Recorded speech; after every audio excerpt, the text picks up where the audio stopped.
અરવલ્લી જિલ્લા કોંગ્રેસ સમિતિ દ્વારા મોડાસા તાલુકામાં સંવિધાન બચાવો રેલીનું આયોજન કરાયું હતું। રેલીની શરૂઆત મોડાસા નવા બસ સ્ટેશન ખાતેથી થઈ હતી, જ્યાં કાર્યકર્તાઓએ ડોક્ટર બાબા સાહેબ આંબેડકરની પ્રતિમાને પુષ્પાંજલિ અર્પણ કરી તો જય બાપુ જય ભીમ અને જય સંવિધાનના નારા સાથે નીકળેલી આ રેલી દરમિયાન કોંગ્રેસના કાર્યકર્તાઓએ રાહદારીઓ, દુકાનદારો અને શાકભાજી વિક્રેતાઓને સંવિધાન બચાવવાના સંદેશ સાથેની પત્રિકાઓનું વિતરણ કર્યું।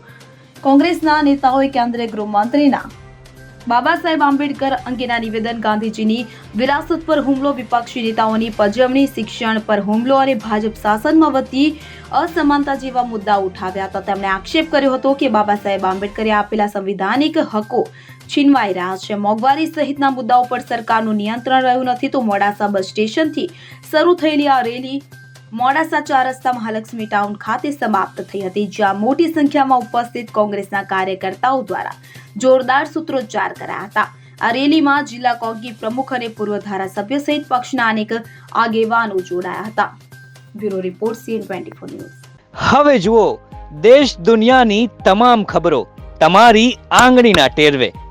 ઉઠાવો મોબાઈલ અને Google Play Store પરથી ડાઉનલોડ કરો અમારી CN24 ન્યૂઝ મોબાઈલ એપ।